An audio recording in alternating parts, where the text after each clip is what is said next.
All right, like we said, both Game 7s were abysmal. They really were. Starting with the Celtics beating the Bucks. I mean, we have a friend who just, it doesn't matter. The NBA, the players could all go on the court and take a number 2, and there could be just human feces on the court, and he'd be like, "Oh, this is high level basketball." Our friend Alec, we're in this chat, and I was like, "I don't know what you're talking about. Like, it was fun for a while, and now we get it. The Celtics are going to shoot 53s, and I was wrong. They shot 55 threes. They were 22 for 55. And as Harry brought up, or someone earlier, Milwaukee was 4 for 33. So what does it matter? It's over. Forget about the Grant Williams of the world. Forget about Giannis. And I love him. I love what he did, but he was a one-man crew, Parlay Kid, right? We couldn't do anything. Couldn't do anything with that supporting cast. Oh my gosh. It makes you wonder how they got this far, to be honest. Well, Chris Middleton's probably the answer, but 109.81. He is the answer, but they got how they even got through the first series with Middleton being out for what a significant portion of it, right? Mm-hmm. Yeah.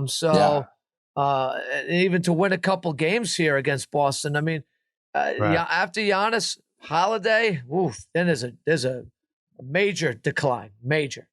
Yeah, I don't know what to make of this, Brian. Now we'll talk about the next series, but 109.81, disgusting. And I don't know. I respect the Celtics. I hate their fans. I said earlier, I wish they could win because I want to bet them. I wish there was a way for them to win, but their fans didn't find out about it. Because they're complaining about foul. Everyone's complaining about fouls and penalties this round. I get it, whether it's hockey or basketball. But the Celtics as a team, they did what you want them to do, right? They didn't avoid the Nets. Everybody was avoiding, we don't want to be the 2 seed. You avoid the Nets. Well, they took care of the Nets in 5.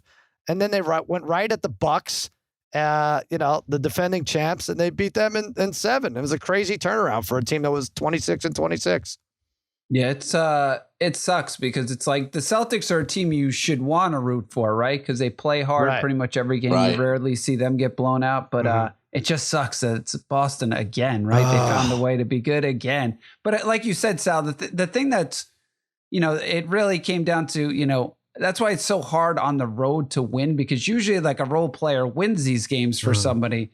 And that's why this Mavs Suns games was so weird, because usually like something like Grant Williams is what typically happens, but they got outscored by 54 points in threes yesterday. Jesus. It's impossible. Yeah. It's impossible to win when you get outscored by 54 points in 3-point. Disgusting. And let's get to that other game. Mavs crushed the Suns 123-90.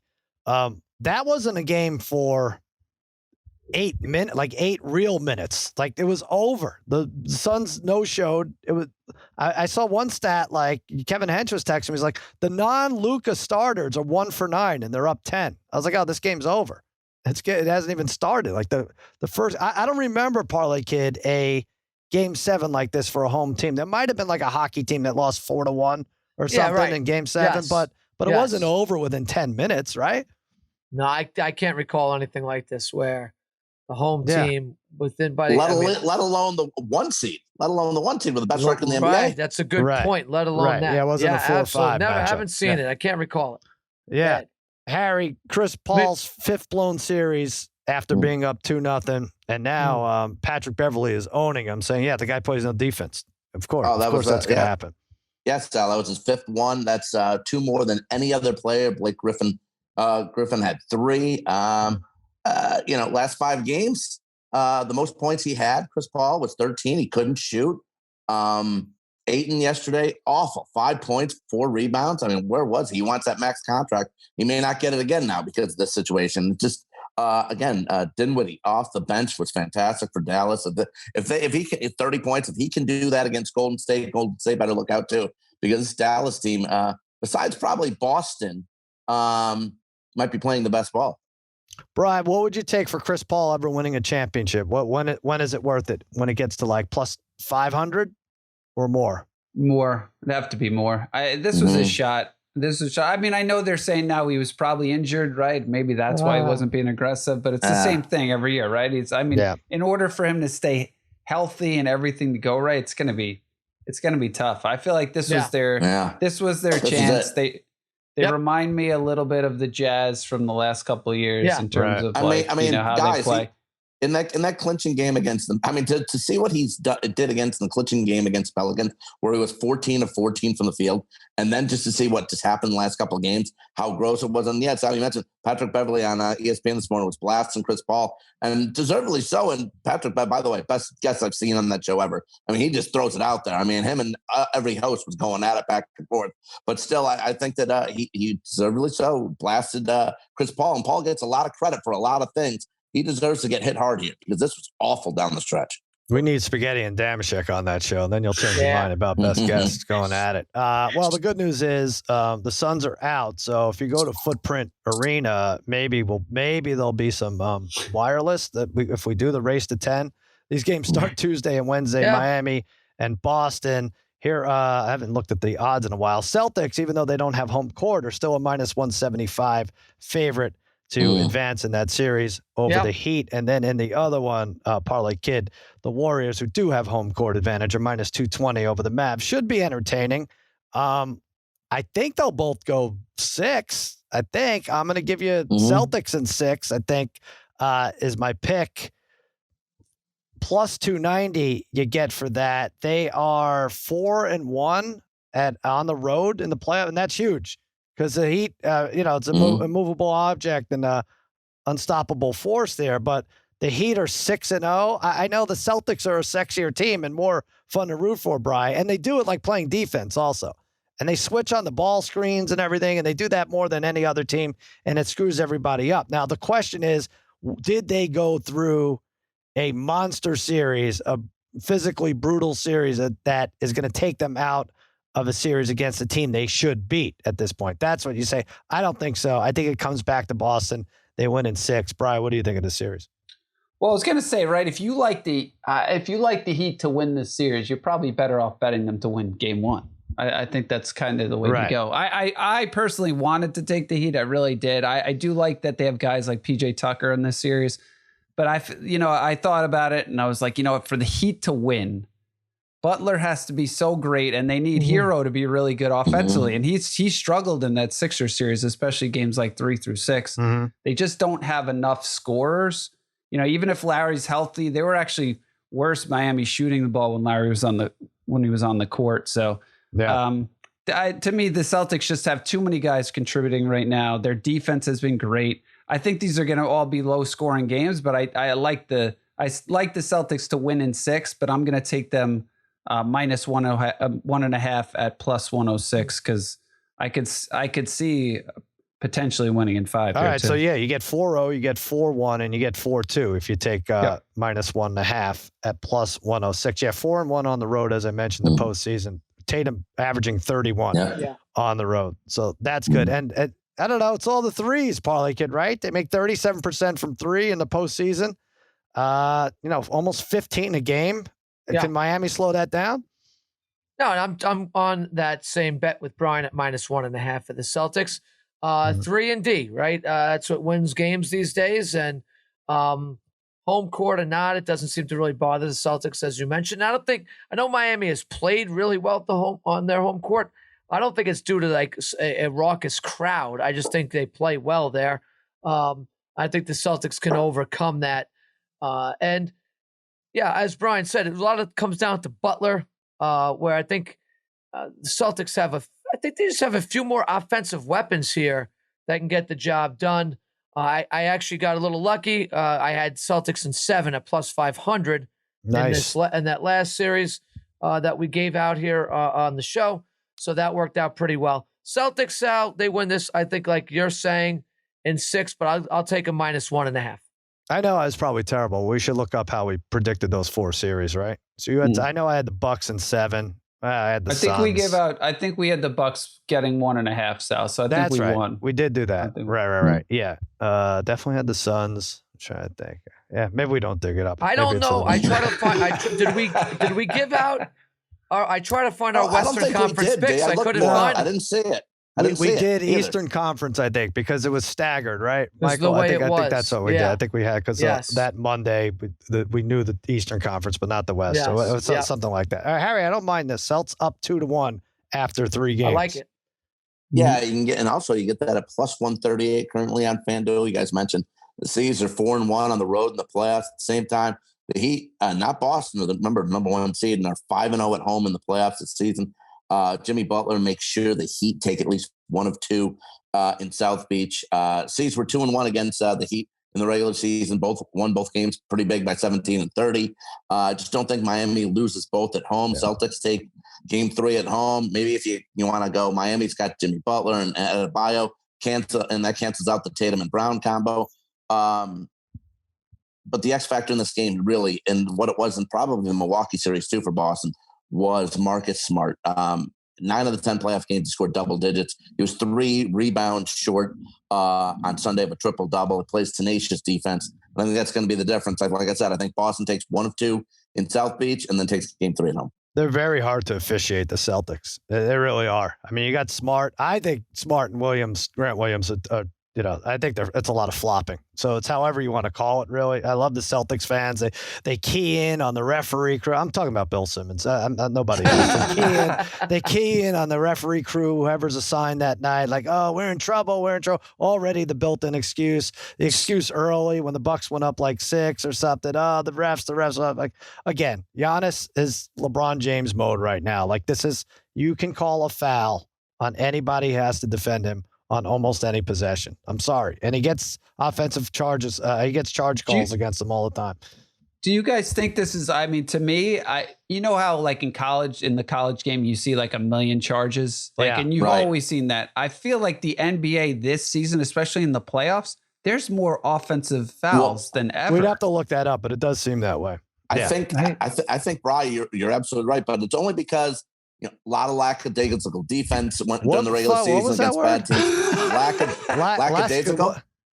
Should Ben say lackadaisical? I think you got it. Okay, I got it. I just think there was a lot more of that in the regular season, Brian. Like when it comes to the playoffs, it's just called a lot tighter because Giannis, you can also call, it's impossible to practically stop him on the charge because he does travel to start when he goes anyway. So when he's got that extra step, and I'm just saying when he's got that extra step and a half, it's hard to step in there. But when these teams condense defenses and bring it down low, Giannis couldn't get much. He's got long strides. I don't mind it from him as much as I do from a John Morant, who could take 6 steps to get to a spot. But anyway, we could talk about that. Well, 2 things that surprised me. Spoelstra, he might be the X factor, Harry, in conference finals. Right, 5-0. 5-0 in conference finals. Boston in the bubble 2 years ago. Twice. Two of those 5 series. 2 of those 5 came against Boston. Yeah. Boston you shouldn't have said that me. now. Damn. You don't like that? Well, no, I hate that now. Well, but and Boston surprised me too. Like I didn't know that. I didn't consider them a flash in the pan. This is 4 out of 6 years they've gone to the Eastern Conference Finals. So strange. That's a lot. Yeah, it's hard to believe. You look things up. And, All right, so let's go to the West. I'm going Mavs in 6. I get 6-1 odds there. Mavs won the season series 3-1. I should say Celtics won the season series against the Heat 2-1, but Mavs won 3 out of 4 versus the Warriors. I don't want to hang it on one terrible game, but that game the Warriors were losing by 55 and eventually lost by 39. I saw a lot of laziness, and I see a lot of laziness in that defense overall, and I think Draymond Green's mindset is a disaster. I could see him getting kicked out of 2 of these games or suspended a game or so. I really like the Mavs, and I like their home court advantage, and they throw a bunch of guards at you. They don't have to worry too much down low, I would say, the Warriors. But I think the Warriors are going to be cold shooting a few games early on. I think they're going to blow one of these home games, and the Mavs are going to win in 6. Parlay Kid, you kind of like that too. Yeah, so Sal, you're basically washing away your Golden Warriors championship. Yeah. Then, I right? did. I took him at plus 250. Yeah. There we go. All right. Yeah. Wow. All right. I like it. I think, there's something about this Mavs team, and you guys know I've been on the Mavs, since the start of the playoffs. There's something reminiscent about this team with the Dirk team, right? Like Dirk being the way, Luka's playing now, but this Mavericks have, Brunson has been a solid complementary piece. And, when you get a third guy like Dinwiddie or who am I missing on that, the team? Finney Smith. Yes, Finney Smith at times. Right. Sometimes when you get a third performance from one of these guys, they are very difficult to beat. Very difficult. Luka just amazes me. Like right now, right? it really makes you say, like, you would start. We talked about this before, but right, Giannis, you would start a team with, but Luka's got to be right up there. He's like, I mean, maybe some teams, GMs would pick Luka over Giannis. Why couldn't Luka be number one, Darren? Why not? That's what I'm saying. I don't know. I mean, He might. He set the tone yesterday right off the bat. 8-0. Man, good night. I mean, Giannis is just so big and strong. It might be hard to pass him up, and if you had to make a draft, but man, Luka is just what a player. And he just reminds me of a guy who can just make awkward shots. I think this series. So what I'm doing here, I'm going in a series, a game 1/series parlay. So I'm saying Golden State wins game 1. Just maybe because Dallas has shown there's no panic in Dallas, right? There's just like, if they lose a game early, it's okay. There's no panic. But Dallas to win the series parlay at plus 500. So Golden State to win game 1, but the Mavericks to win the series plus 500. You could find it on FanDuel. I like that. I really liked. There's a lot of these. There's so many of these. So we'll see. And maybe we could send Harry to Golden State somewhere to one of their sports books. Because if you notice, well, they don't have it. But ever since Harry left Phoenix, when he was there at that, the Suns were never the same. The stench of this guy follows everybody around. Am I right? They weren't the same. That was it. They're not going to be the same through the whole summer either. Holy smoke. Well, they're done anyway. But let's root for the Mavericks, guys. Enough of Golden State. Let's root for the Mavs. So I'll throw a couple numbers at you, jump on the Mavs. Kid. Let's go. It really, this Warriors at home thing is a real thing. They are 6-0. The average margin of victory is 14.5. Right, 4 of the 6 wins have come by like 14 or 15 points or more. Luka, on the other hand, 9-2 against the Warriors. His last 11. 3-1 this year. 3-1 this year. 3-1 this year. 9-2. Now, but the thing that worries me, and you guys started getting on it, you're comparing Giannis to Luka. Maybe it's the same kind of thing. Is it the same kind of thing where Giannis, a force, right, unstoppable force, but came up against a good 3-point shooting team? And it wasn't enough. Might be the same kind of thing here. I don't think so, though. Giannis I don't think can't. So, but I don't think so. Giannis can't shoot threes. Luka can. I'm just saying on the defensive end. The opposite. Yeah, but I think Dallas plays some darn good defense. I think they're well coached. I think Kid has done a great job there. A great job with that team. And I think he'll get them playing D. They play D. Those reserve guys like Reggie Bullock and Frankie Smokes. Bullock. Come on, Bullock. Bullock. They play. They are tenacious defenders. Right. Tenacious. Bri, you and Harry have Golden State in 7. Yeah, well, the funny thing is, like, and you said it, Sal, when you talked about this. If Game 5 didn't happen against the Grizzlies, would we really feel the same way? Like, right? It was a combination of Game 5 against the Grizzlies and then last night's game when you saw the Mavericks blow out the Suns. Like, maybe we'd feel a little bit different. But even when Golden State beat Memphis, it just didn't feel like for the fact that they covered was crazy. Yeah, I agree. They never necessarily played that great until late in the games, right? And they covered that last game. Game 1, they barely won. Game 4, they barely won, right? At home? Was that game 3? Game 3. No, it was game 4, they barely won. But at one point, Poole and the Splash Brothers were 2 of 19 from 3 in that game. And somehow they pulled that out. Yeah, they're not going to be able to do that. You know, right. Yeah. Yeah. But it's like, I do think we're probably not giving Memphis enough credit, even without Ja, right? Maybe. They were really good. They were well coached. They were probably the more athletic team. So everybody wins at home, you think? Well, that's what I think, right? I think this series is pretty much going to hold serve at home. What I would probably do is when the Mavericks are small favorites at home, I would definitely jump on the Mavericks. I would actually, I would look probably in the series. I think we're going to see multiple blowouts both ways. I think we're going to see like 3 or 4 blowouts here. I would probably jump on the Mavericks on a couple of blowouts when they're at home. Yeah. Pick them to win like a huge spread, try and win a lot of money there. But I do think it's going to kind of hold serve. I think the Warriors offensively will pose a little bit more problems than the Suns. I mean, the Suns used to move the ball really well. I feel like they became more of like a one-on-one team with Booker and stuff, whereas the Warriors are still going to make them work a little bit more defensively. So I think this goes 7 in the Warriors. I think my favorite game to bet in this, previewing it, singling out a game, unless the Mavs are up 2-0. I love the Mavs in game 3. Right. I mean, if that's it's Darren's if it's bet 1-1 right there. or 0-2. Yeah. Mavs in game 3. What will they be? 4-point favorite? No, less, right? Less, probably, right? It's probably like, what are they, 2.5? I guess if they're down 2, though, they'll be a little. Right. Give them a couple. But yeah. All right. That's a Harry. You have anything to add to Golden State in 7? I got Golden State in 7, winning 4 games to 3 at plus 340. I also, in the last bit of my notes that I was going to say is, I think this is a situation where like Brian said, the home teams win these games. The whole home team wins every single one, I think. But again, Darren made a great point too, where I think Dallas can beat anybody. If you get 3 guys on that team, 3 guys that have great games, like Luka, Brunson, and Dinwiddie had in game 7 against Phoenix. They can beat anybody. I think this is going to be a big Warriors to win 4-3. It's going to be a war, but they need Green, Wiggins, and Looney really to do some bullying up against Luka down low in terms of getting more rebounds than him. Although they don't, definitely Dallas can win the series. But so does it become Brunson against Kerr though? I'm talking myself out of my own. I'm sorry, Brunson against Curry. Is that what it becomes? Like, I don't know what. I'm trying to think of the matchups here. Basically, if Curry plays 60%, if you're going to take those 2 and he's better than him 60-40, then you still give Dallas a pretty good shot if he doesn't light it up.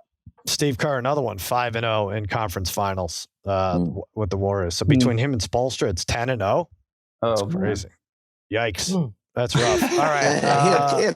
He had Kevin Durant too, but yeah, he had Durant, and Spoelstra had LeBron for a little of that. All right. Harry, you mushed the Maple Leafs. They lost 2 straight. They lost the series. I'm admitting that one. I did. I mean, you said they'd win the Stanley Cup, for God's sakes. I mean, the mid-game, game 6, they're the first time in Major League Baseball, NBA, and NHL history to lose a winner-take-all game. We said this in the opening round 5 years in a row. 0-9 in closeout games since 2017. Why don't you just apologize to all these guys? Because it's completely. I agree. I mean, but Toronto needs to apologize too for years and years of just disappointing their fans, disappointing the Canadian fan base. It's just been disgusting. Well, the one feather in the cap is they could say they lost to the eventual champs, the 2-time champs already, Tampa Bay Lightning, who are going to get by Florida. That's my best series bet right here, plus 122. High-flying Florida teams going at it. Tampa Bay took out Florida in 6 last year. Vasilevsky, if there's a can't bet against goalie right now, it's back. It's back to being him. In potential series clinching games since 2020, he's 9-4, 1.29, 1.29 goals against, 0.9, 95% saves, 5 shutouts. I like it. I know you're going against me, Parlay Kid. You like Panthers in 7. I do like Panthers at 7 at plus 410. Sal, look, first of all, I can't root for the Lightning here now. We don't want them approaching the Islanders dynasty. We want the Islanders to be the last dynasty here, right? So we need Tampa to lose this, so we don't even have to think about it in my book. Talk about cheating. The Lightning, they cheated last year. Michael Meatballs will back me up on this. Real cheating here, Eddie. When they circumvented the cap to help defeat the Islanders, that whole Kucherov cap situation. A lot of cheating went on last year. That's real cheating. Islanders got screwed, and they were minus their captain in that series too, without Anders Lee. But that's neither here nor there. We got 2 Florida teams. Who thought, Sal, 40 years ago, 2 Florida teams would be 2 of the top teams in hockey? We never would have imagined. But good for them. I'm rolling with the Panthers in 7. Look. The Panthers played a very bad first round against the Capitals and still managed to win 4-2. They had to come from behind in 3 of their wins. They were only the 9th team in the history to win a series without scoring a power play goal. Their power play is usually pretty dominant. 0 for 18 on the power play. Yeah, that can only pick up here. They can only improve to me. Tampa. There comes a point where you can only win so many hot games. You can only play. Their bodies got to be starting to break down a little bit. They've had these long stretches of playoff runs. It has to take a toll.